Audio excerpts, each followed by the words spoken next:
Aleluia. Eu queria que você abrisse a sua Bíblia comigo.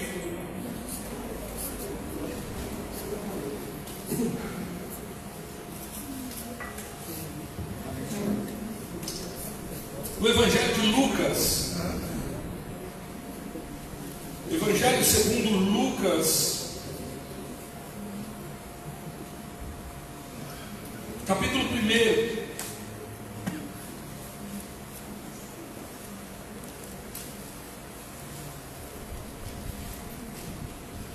Lucas capítulo 1. Hoje é dia das mães, a gente vai ouvir um pouco a palavra de Deus e eu quero repartir com vocês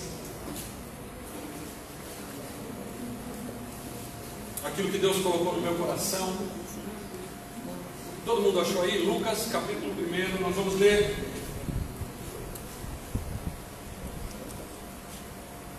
o versículo 20, vamos começar no versículo 26.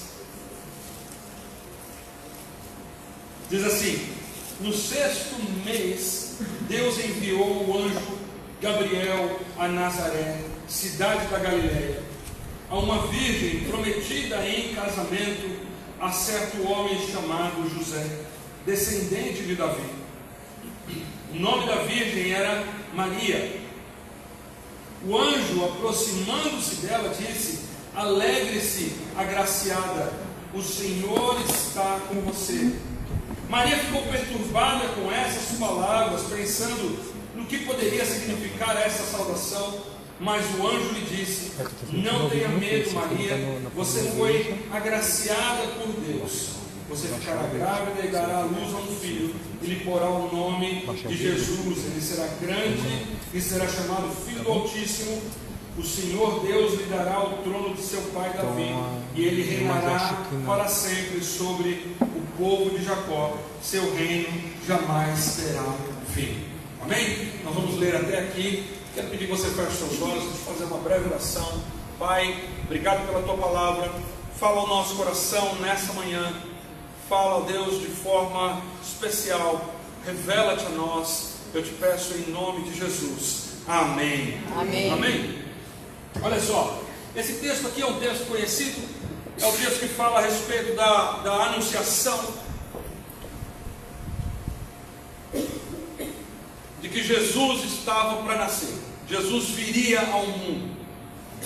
Aquilo que os profetas haviam dito que aconteceria, aquilo que Isaías havia predito, Gabriel foi incumbido de trazer a mensagem e de anunciar aquela que seria a portadora, aquela que seria o instrumento usado por Deus para que a profecia se cumprisse. Então Gabriel aparece para Maria para dizer para ela que ela seria esse instrumento, ela seria esse vaso nas mãos de Deus. E eu achei interessante, eu queria compartilhar, aproveitando que hoje é dia das mães, hoje é um domingo especial. Eu não sei se você está com a sua mãe aí, se tiver, dá um beijinho nela, né? Dá um beijinho na mamãe. Oh, glória a Deus, aleluia. Tem gente beijando gente que não tem nada a ver, mas amém, né? Se quiser beijar o pai também, porque tem pai que é mãe, né? A Maria da Graça está falando ali que é mãe, está apontando para a Lídia, né? Lídia, você tem filha dessa idade já, Lídia? Brincadeira, hein? Glória a Deus, aleluia. Então esse texto, esse é um texto muito conhecido, faz parte da nossa história, da história do cristianismo. É um texto, talvez outros textos da Bíblia você desconheça, mas essa história é uma história muito conhecida. De uma pessoa que se tornou mãe de alguém muito especial. E essa semana eu estava pensando, falei assim, o que eu vou falar? Porque pregar sobre o dia das mães não é fácil. O pessoal estava no meu pé, que texto você vai usar? Eu falei, não sei ainda, né? É difícil pregar em dia das mães. Eu falei para casa, é difícil falar sobre mãe. É fácil falar coisas boas de mãe, difícil é pregar sobre mãe. Como é que eu vou trazer uma mensagem que vai tocar no seu coração? Deus vai falar, mas a mensagem é para as mães, é sobre as mães. Então hoje eu queria falar sobre uma mãe em especial. Uma mãe que é especial, porque toda mãe é especial. Mas eu queria que você permitisse que a palavra de hoje entrasse no seu coração e quem sabe corrigisse algumas coisas que precisam ser corrigidas. Maria era uma pessoa muito semelhante a mim e a você. Igualzinha, gente. E eu acho muito interessante que quando o anjo chega em Maria e diz assim para ela: Maria, você foi agraciada. Essa é a expressão que está aqui na minha Bíblia, eu não sei qual é a expressão que está na sua, mas no versículo 28 diz assim: o anjo, aproximando-se dela, disse: alegre-se, agraciada, Deus está com você. Algumas versões diz abençoada. Quem tem aí alguma outra versão? Diz o bendita és tu entre as bendita. mulheres.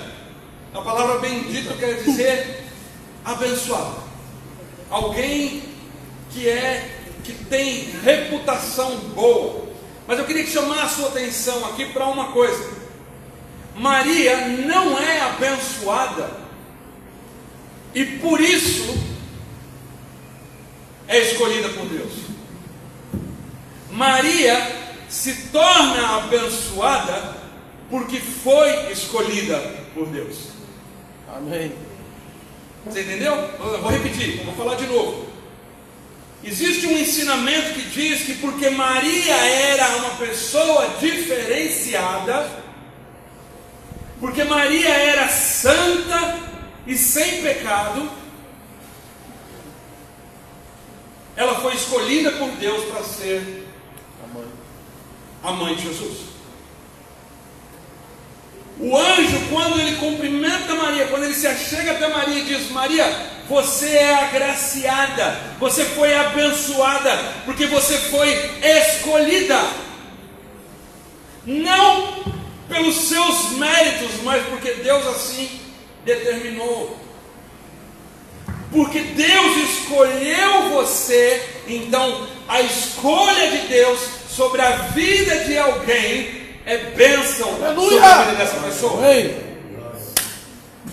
E a Maria foi escolhida, ela foi escolhida, como poderia ter sido outra pessoa. Glória a Deus. Mas Deus resolveu, na sua providência, na sua sabedoria, escolher Maria para que ela fosse o vaso, para que ela fosse o canal através do qual Deus, na pessoa de Jesus, viria a esse mundo. E em Maria, que aquilo que Paulo revela em Filipenses 2, que ele, sendo Deus, não tomou por usurpação o ser igual a Deus, mas esvaziou-se da sua glória, tomando forma de homem. Como que ele toma forma de homem? Vindo nascer entre nós. Ele vem e ele nasce entre nós. Deus conosco. Ele é Emanuel. Essa é a bênção que recai sobre a vida de Maria. Emanuel. Eu não quero dizer, eu não quero diminuir, porque de fato deve ter sido uma gestação especial. Talvez se você olhasse e soubesse quem estava na barriga da Maria, se você fosse contemporâneo dela, você ia olhar e ia falar: nossa, como Isabel fez. Quando Maria foi ter com Isabel, quando ela saúda Isabel, na porta da casa de Isabel, João, que estava na barriga de Isabel, se mexe, e Isabel é cheia do Espírito Santo, e abençoa Maria, mas não por causa de Maria, mas por causa de Deus. Aleluia! Nós temos que entender isso, irmãos. Deus em nós é bênção. Amém. Deus não opera em nós, Ele não nos toma para a honra e glória do seu nome por causa de nós. Verdade. Deus não escolhe nos usar porque nós somos isso, aquilo ou aquilo outro, porque nós atingimos uma lista de perfeições, porque nós, na nossa listagem de coisas para fazer, nós vamos dormir todos os dias sem deixar nada para trás, sem deixar nenhum problema sem resolver. Não, toda vez que nós erramos, toda vez que nós fazemos uma coisa errada, a gente corre lá e corrige e conserta. Quem é assim? Alguém que consegue ser assim? Você consegue? Você consegue fazer isso? Você consegue viver essa vida perfeita, sem problemas? Quem aqui de vez em quando entra nos desentendimentos? Quem aqui de vez em quando fica meio, guarda um pouco de rancor, um pouco de mágoa?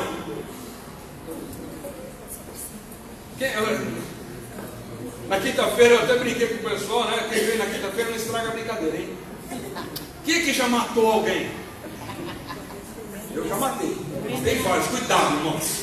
Cuidado que o vosso pastor é um assassino. Comendo na vontade já matou. Pastor, que isso, misericórdia. Quem é que já odiou alguém? Mesmo que por uma breve fração de segundos, você ficou com ódio de alguém que te feriu, que te fez algo que você não merecia. Quem aqui já teve essa experiência? Levanta a mão, você ficou com ódio de alguém? Levanta a mão. Então, olha só, quantos assassinos nós temos? Não é de assassino. Todo mundo é incondicional. Aleluia. Não existe um homem sequer, e aqui a palavra homem, ela se refere na verdade à raça humana, não ao gênero. Ela se refere à raça. Não existe um homem sequer que tenha o direito de se colocar diante de Deus e não tenha em si mesmo culpa de coisa alguma. Na verdade, as Escrituras nos ensinam que todos pecaram. Diga comigo, todos pecaram. Todos pecaram. E a uma, de uma só vez, fala, de uma só vez, se desqualificaram. Irmãos, e Maria não era diferente de mim e de você. É bem capaz que Maria tivesse matado alguém no pensamento. Se você é casado, você já matou a mesma pessoa várias vezes. Deve ter algum agravante na lei para isso. Deve ter algum agravante. Matar uma coisa, matar a mesma pessoa é reincidência. Ser casado, você sabe do que eu estou falando. Tem dia que você olha assim, você olha para a faca, olha para a faca de novo. Eu te amo.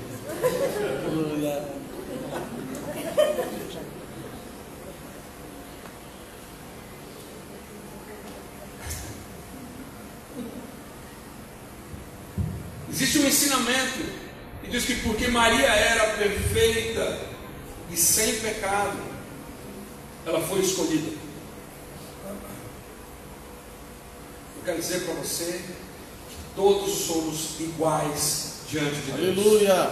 Todos somos pecadores e dignos de misericórdia diante de Deus. Mas Deus escolheu Maria, e por causa disso o anjo anunciou para ela: Maria, você é abençoada. Colocarei em você. Ele usou você, ele escolheu você como vaso, como instrumento nas suas mãos, para trazer a esse mundo o libertador, para trazer a esta terra o Salvador. De fato é um serviço especial. Talvez a gente se sinta tentado a dizer que é um serviço que não poderia ser confiado a qualquer um. Mas eu quero te dizer que o que nos capacita para fazer aquilo que Deus nos chama não são as nossas qualidades, não são as nossas virtudes, mas o que nos capacita a fazermos a vontade de Deus é o Espírito de Deus que nos envolve e habita em nós.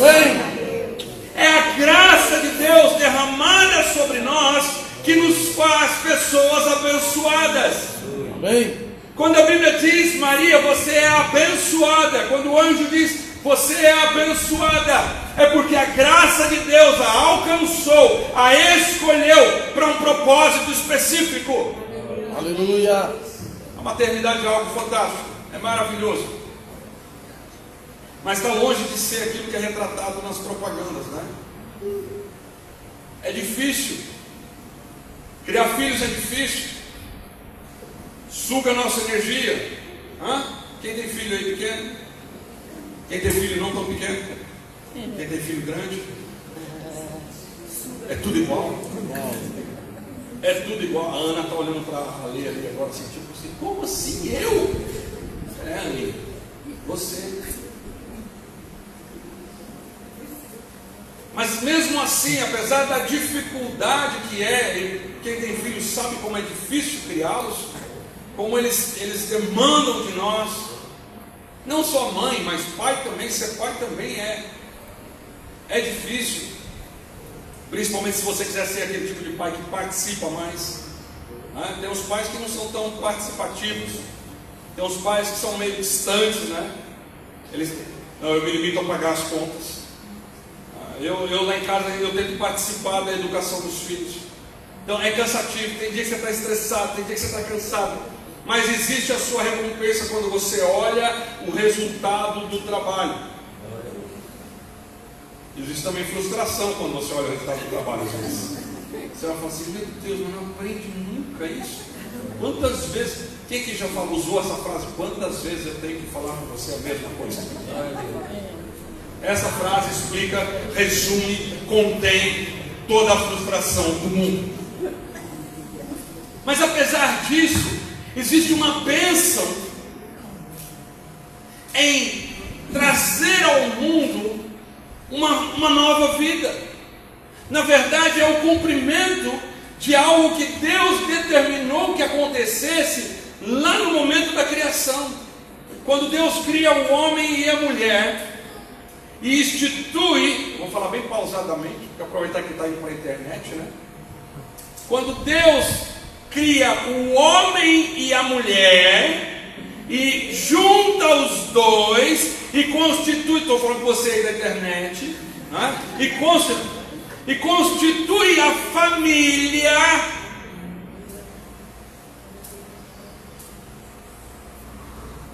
Está vivendo um tempo muito difícil, né? Do politicamente correto, que a gente prefere ser biblicamente correto. Tá bom? Amém. O político que a gente levou para Brasília aqui é biblicamente correto. Amém. A gente ama as pessoas, mas não somos coniventes com o pecado. Amém. Amém? Quando Deus constitui a família, Deus dá a ordem, Deus dá um comando, Ele diz ao homem o seu propósito: sede fecundos, crescei e multiplicai-vos e enchei a terra. É uma bênção de Deus. É uma bênção de Deus. Nós vivemos num tempo onde os jovens cada vez mais querem ter menos filhos. Foi-se o tempo de pais como a avó Vanilda. Quantos? 11. Titico, quantos? 3? Olha lá, hein, Titico. Só 3, né? Eu perguntei para o Titico: você pensou se ele fala 5 ao Francisco? Onde estão os outros 2? O Milton. O Milton tem que cortar caminho dele, cara. O cara leva ao pé da letra o sede fecundos e multiplicai-vos. Minha avó teve lá seus 12, foi isso? 12. Morreu um tanto pelo caminho, o outro tanto está vivo ainda. Daqui a pouco começa a morrer também. Porque faz parte, a morte faz parte da vida. Mas você conversa com a moçada de hoje: ah, não, filho, agora não sei, não quero. Irmãos, Deus nos chamou para sermos fecundos. Deus nos chamou para sermos férteis e para gerarmos todos os filhos que Ele tem para nós, filhos naturais e filhos espirituais. Você consegue crer nisso? Tem gente que está assim, né? Tipo, eu não vou tomar posse dessa palavra aí não. Ulisses e a Vanessa já tomaram posse, né? Ulisses está vai assumir o posto. Ele colocou que ele não é Abraão. Não é mesmo. Abraão só teve o Isaac e o Ismael. Não, isso teve mais depois, né? Mas eu estou sentindo que você está no caminho de Jacó. Jacó que é mais um negócio assim, né? 12 tribos. A gente não pode ter medo daquilo que é bênção de Deus na nossa vida, irmãos. Você tem que crer que se Deus te deu, Deus vai também te dar a capacidade de cuidar. Amém. Deus está confiando a nós a próxima geração. Deus está confiando a nós. Eu vou confessar uma coisa. Um dia eu estava conversando com a Kézia e a gente falou assim: nossa, dá medo de ter filho nesse mundo. O mundo está tão ruim, está tão difícil as coisas que dá medo colocar filhos nesse mundo. Deixa eu dizer uma coisa para você: se nós não colocarmos nesse mundo filhos que sejam educados nos caminhos de Deus, então é para ter medo mesmo do mundo. Agora, você quer ver o mundo ser mudado? Nós precisamos encher essa terra com gente do céu. Amém. Amém. Aleluia. Glória a Deus. É só ver, hein? O Tom já está dando uma risadinha assim para mim. Você não viu? Ô glória. Só depois do casamento, hein? Os não casados aí, por favor. Eu lembro uma vez, a Márcia, acho que a Márcia estava grávida da Raquel, né, Márcia? Eu vou falar porque ela já falou para mim, e ela não pediu sigilo também, agora eu vou falar. A Márcia tinha ficado grávida da Raquel. O Milton estava com um sorriso de orelha a orelha, e a Márcia chorando, né, desesperada. Ai meu Deus, mais um! Aquele negócio todo. E ela veio num culto e acho que eu estava pregando nesse dia. E eu estava falando que os filhos são herança do Senhor.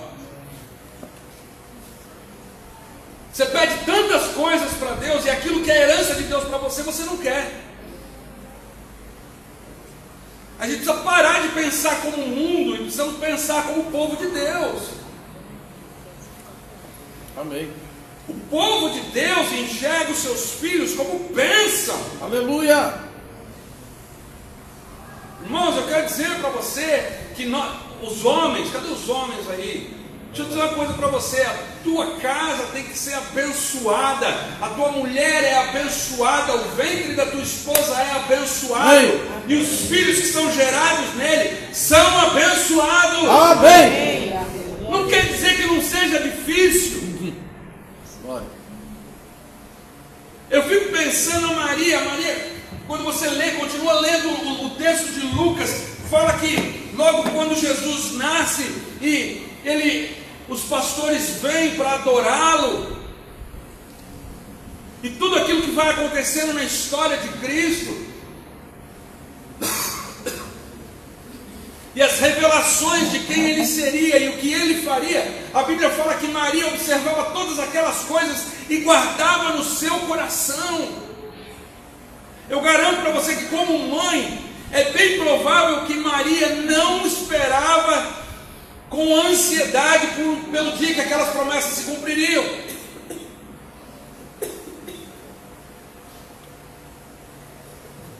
Gerar um filho, trazê-lo a esse mundo, conduzi-lo e orientá-lo até que ele siga o seu caminho e o seu propósito, encontre o seu propósito diante de Deus, é uma tarefa árdua, é uma tarefa difícil, mas é uma tarefa dada por Deus. Amém, amém.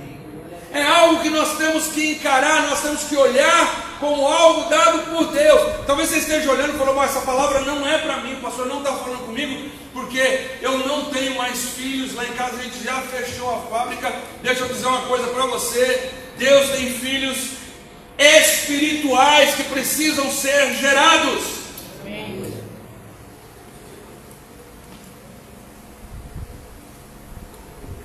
Queria só abrir um parênteses aqui, porque eu sei que tem muita gente que fala a respeito dessa questão da paternidade espiritual.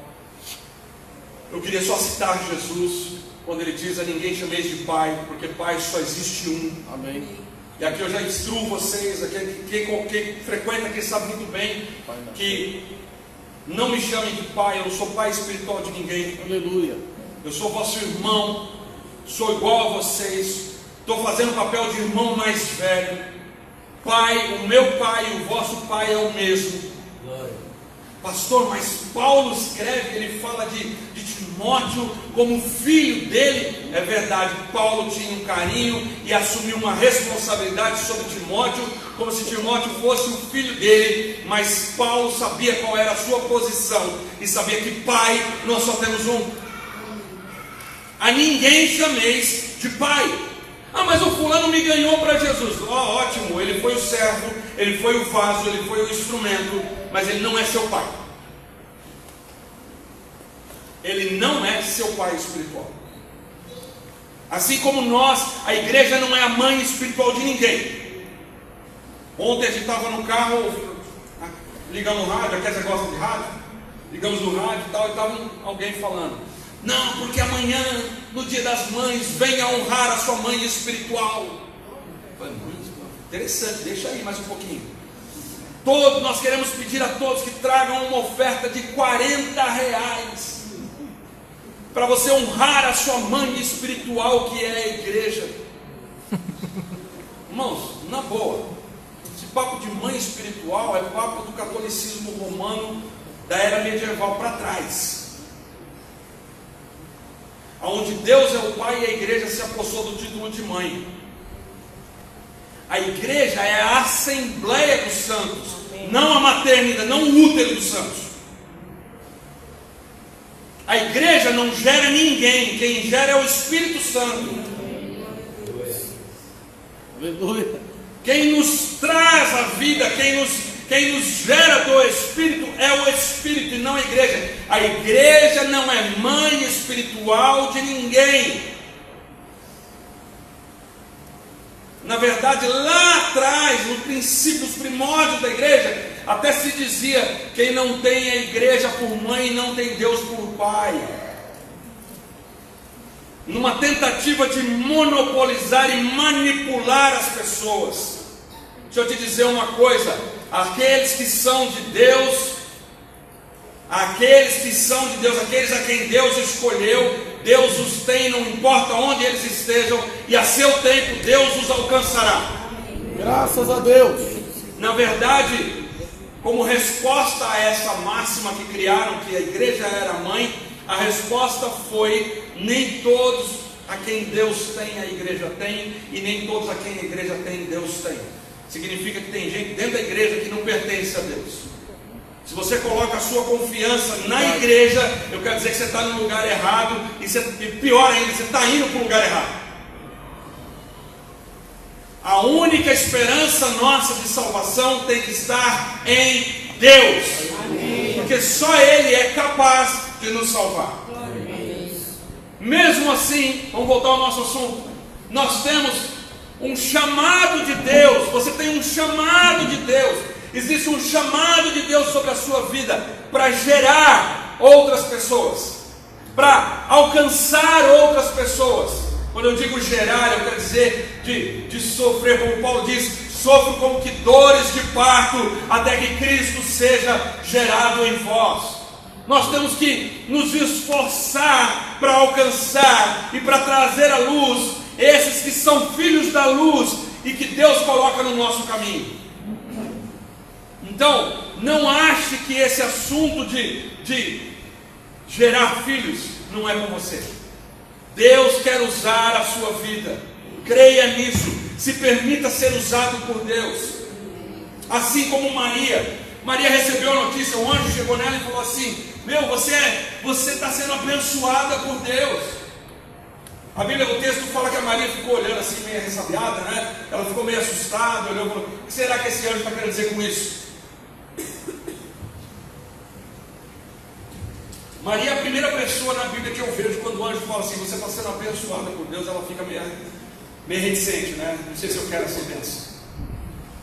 O que o Senhor está querendo dizer com isso? O que esse anjo está querendo dizer com esse negócio que eu estou sendo abençoada por Deus? Hoje a gente pergunta: quem quer ser abençoado por Deus? Aí o que a gente fala? Todo mundo levanta a mão. Quem quer ser abençoado por Deus? Tem um pessoal que já nem levantou a mão, né? Porque vai que... Nem Silvio. Silvio falando: não, que não.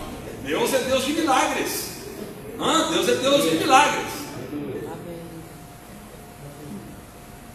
Deus escolhe usar Maria, não porque Maria seja alguém especial.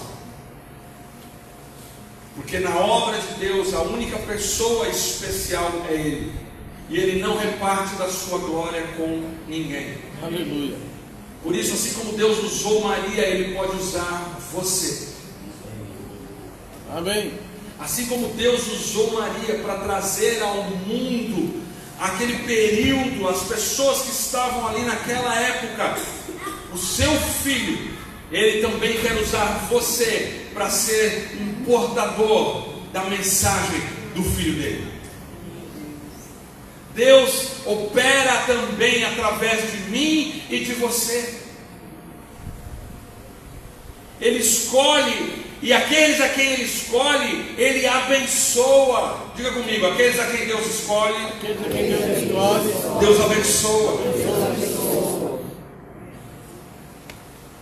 A Maria vira para o anjo e fala assim: mas como é que vai ser esse negócio? Do que o senhor está falando?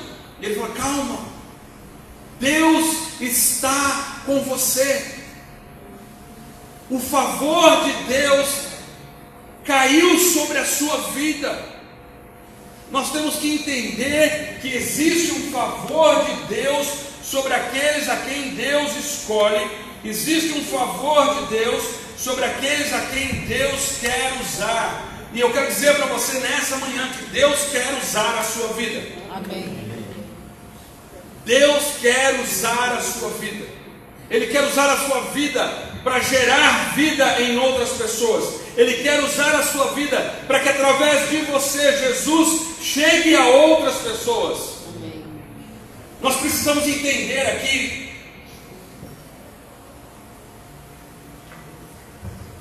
quando Deus toma forma de homem e na pessoa de Jesus, o seu Filho, Ele caminha entre nós. O que Deus está fazendo é traduzir quem Ele é e colocar num formato que nós pudéssemos entender. Deus, Ele se esvazia para que eu e você, ao entrarmos em contato com Jesus, o homem, mas cheio da graça, do conhecimento do Espírito de Deus, e por isso Deus, Jesus que era homem em plenitude e Deus em plenitude, porque sobre ele estava o Espírito de Deus, nós pudéssemos então ter um contato com o divino, para que eu e você pudéssemos percebê-lo. Paulo escreve em Colossenses, na carta de Colossenses, ele diz que Cristo é a manifestação visível do Deus invisível. Quando Jesus nasce, o que Deus faz é se transformar, se tornar em alguém visível para mim e para você, alguém que é palpável para mim e para você. E eu quero dizer que Deus quer usar a sua vida para que você seja essa manifestação visível do amor de Deus aonde você for. Para que as pessoas, ao olharem para mim, olharem para você, possam ter uma experiência tangível, uma experiência palpável, uma experiência próxima de um Deus que sim é Espírito e por isso é invisível, mas que em Jesus, na cruz, se tornou visível para nós. Aleluia. Se tornou real. Glórias ao Rei. A nossa função, irmãos, a minha função e a sua função é sermos esse Jesus para as pessoas, é andarmos no meio das pessoas e permitirmos que as pessoas olhem para nós e enxerguem o Filho de Deus, é levar, é anunciar, é sermos as mãos e os pés de Cristo. A igreja precisa parar de falar de amor, a igreja precisa ser a manifestação do amor. A igreja precisa parar de falar e precisa começar a ser. Esse é o nosso chamado. Nós precisamos trazer dentro de nós algo que gere transformação na nossa vida. que então, uma vez transformados, nós possamos transformar as pessoas. Uma vez impactados e transformados. Quem aqui, cadê as irmãs aí? Quem já teve filho aí? Então as irmãs que ainda não tiveram, né? É verdade que a gestação transforma a mulher? Transforma o corpo da mulher? Então as irmãs estão meio assim ainda, não sabe? Vou perguntar para os homens. Quem aí já foi pai? É verdade que a gestação transforma a sua mulher? O Silvio está até afastando, André. Porque a resposta vai ser... A gestação, ela tem esse poder. A mulher se transforma em mãe. Amém. Amém. Eu vou usar a palavra amém. Porque a palavra amém no nosso meio é aquela palavra que serve para tudo. Amém. Amém. Você dá bom dia para crente fala amém. Quem está com fome, amém. Mulher na gestação, amém. Hein, Ulisses? Amém. Tá vendo? Amém. Sabe, irmãos, quando Cristo está em nós, precisa ocorrer em nós transformação. É necessário que haja em nós uma expectativa de algo novo que está por vir. Tem gente que está na igreja há tanto tempo, mas não produz nada, não tem transformação na sua vida. Tem gente que está na igreja há 10 anos, 10 anos dentro da igreja, e de repente estoura um negócio, mas como assim o fulano está fazendo isso? Como assim está mexendo? Como assim o cara está mexendo com pornografia? Como assim o cara arrumou um amante? Como assim? Mas está na igreja há tanto tempo que não foi transformado. E a transformação ela precisa acontecer de dentro para fora.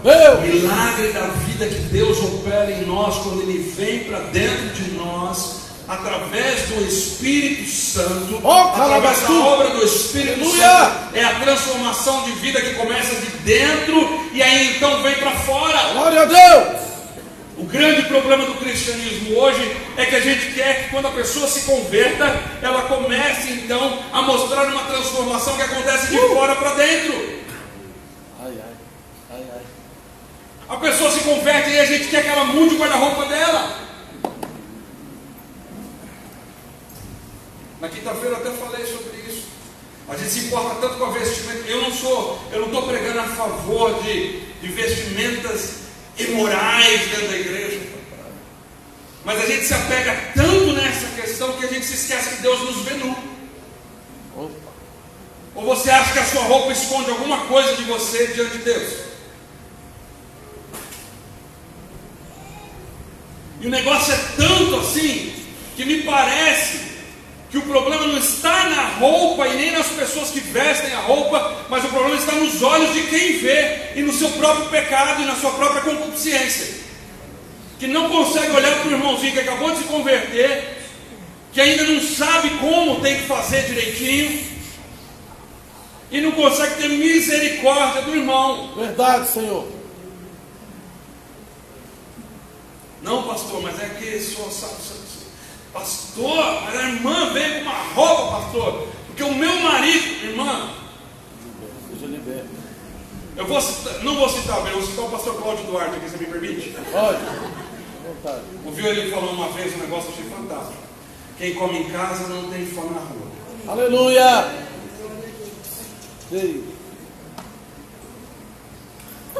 Eu preciso desenhar? Preciso? Posso ouvir um amém? Amém. Meu amém. O amém serve para tudo. Eu amo essa palavra. Eu amo essa palavra. Sabe, irmãos, nós precisamos. Não adianta a gente querer impor sobre as pessoas mudanças externas, porque mudanças externas, mudanças que acontecem de fora para dentro, que não são impostas, elas matam. Verdade. Mas toda aquela mudança que é promovida pelo Espírito Santo de Deus, que funciona como uma gestação, leva tempo, e vai vai mudando você e vai mudando você, até que venha à luz aquilo que é. Oh, Deus. É isso que nós precisamos ter em nós, Alamastei. para que a gente possa voltar para as nossas casas e sermos bênção para aqueles que ainda estão longe de Deus, para que a gente se torne referência. Deus. Ou seus amigos chegam em você e falam assim: meu, minha vida está uma porcaria. Você olha e fala: então. Sinto muito, né? A nossa posição, a nossa função, assim como Maria foi o vaso, assim como ela foi o canal através do qual Cristo veio a esse mundo, eu e você precisamos sim levar Cristo a esse mundo meu que Deus, está perdido e carente de esperança. graças a Deus. Tem alguém perto de você que está em dificuldade? Para de tentar achar qual é o problema, o porquê a vida daquela pessoa está na porcaria que está, porque de fato pode até ser que a vida dela esteja de fato uma porcaria. Começa a apontar para ela o caminho, começa a dizer: olha para mim, olha a transformação que está sendo gerada em mim, olha o trabalho que Deus começou a fazer na minha vida, Ele fez na minha vida e pode fazer na sua. Esse é o papel da igreja.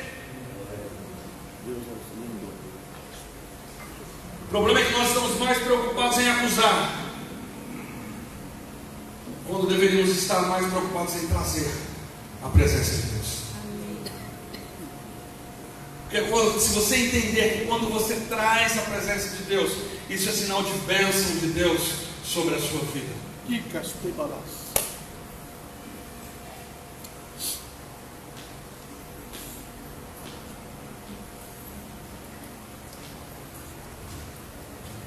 Pastor, mas eu já passei por tanta coisa, a minha vida é tão bagunçada, a minha história. Deixa eu dizer uma coisa para você: Deus não é professor de história. Deus não está preocupado com o teu passado, porque o teu passado Ele tem como resolver. E a resposta é a cruz. Deus está interessado no teu futuro. Não importa quem você seja. A gente foi de forma errada por muito tempo. Nós somos ensinados, e no meio da igreja se cultivou uma doutrina errada de separação de classes espirituais. Você quer ver só? Tem crente espiritual e tem crente carnal. Já ouviu isso? No entanto, a Bíblia fala que só existe crente. Isso é ranço do gnosticismo, doutrina que invadiu, que permeou a igreja no primeiro e segundo século, e que na verdade vem sendo arrastada até hoje. No gnosticismo, só os crentes espirituais eram aqueles que tinham a revelação de Deus, eram os bonzão, os caras eram os bambambãs, e os demais crentes eram a classe mais michuruca, eram os crentes carnais. Não, você não sabe, você não entende aquilo que eu entendo, porque eu estou num outro nível de santidade. Deixa eu dizer uma coisa para você: só existe um nível de santidade para mim e para você. Vou falar de novo que você não prestou atenção. Só existe um nível de santidade no meio da igreja. É a santidade daquele que é santo. A santidade que está sobre a minha vida, a santidade sobre a minha vida é a dele. Eu sou santo porque ele é santo. Diante de Deus o Pai, eu não sou mais santo hoje do que eu era no dia que eu me converti. Porque no dia que eu me converti, eu me escondi em Cristo. E quando Deus olha para mim, Ele vê Cristo. Oh, Deus! O dia que eu me converti foi o dia que eu me escondi na ferida da rocha.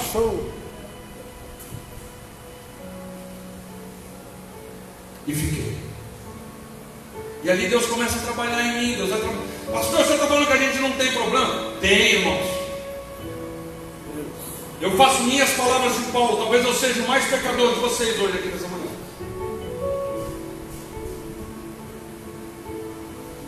Mas não é o que eu posso fazer, é o que Deus pode fazer. E o que Deus pode fazer, Ele pode fazer todas as coisas. Creio. Paulo escreve, ele usa as coisas que não são para confundir as que são. Deus. Ele usa as coisas ignorantes desse mundo, as loucas, as nécias, para confundir aqueles que se acham sábios. Eu acho fantástico isso. Sabe por quê? Porque por causa desse Deus eu falo assim, opa, legal, eu posso ser usado.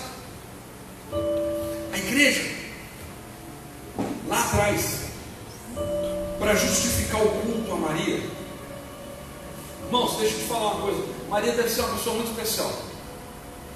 Se quando eu chegar no céu e encontrar com ela, se ainda ela, eu acho que ela não vai nem estar usando o mesmo nome, né? Porque a Bíblia fala que muda de nome. Chega lá, você ganha identidade nova, passaporte novo, essas coisas tudo novas assim. Então acho que nem deve estar mais usando o nome de Irmã Maria. Mas eu vou perguntar, Irmã Maria está por aí?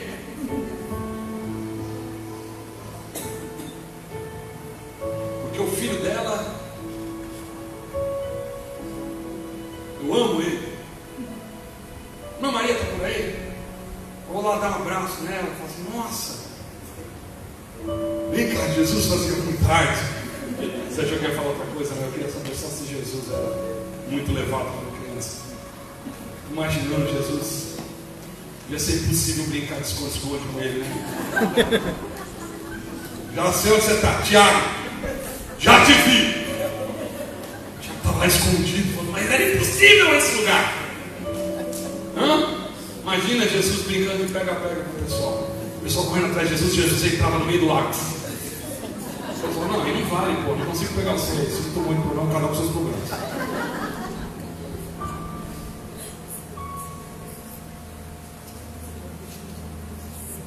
Para justificar o culto a Maria, a igreja desenvolveu uma teoria, uma doutrina.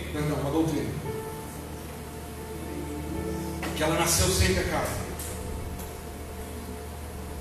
E quando ela começou a andar, eles não deixaram que ela encostasse no chão para que ela não se contaminasse. E ela foi cuidada então por homens especiais, homens santos. E quando chegou na idade que Maria podia então se casar, aí eles escolheram um dentre eles para cuidar dela, e esse era José. Então Maria não tinha pecado algum, por isso ela gerou o Filho de Deus.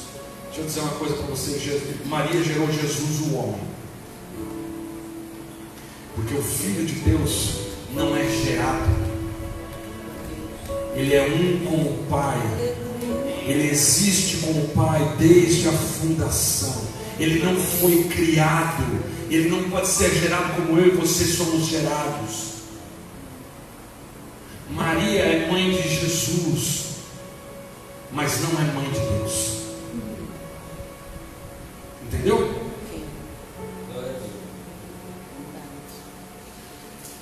Isso não diminui quem Maria é,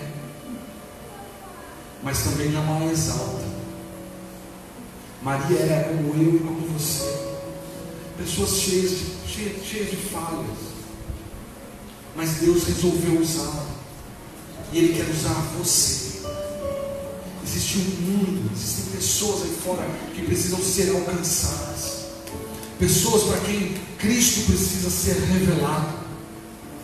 E você precisa permitir que a transformação comece em você, para que então você possa trazer vida aonde você passar.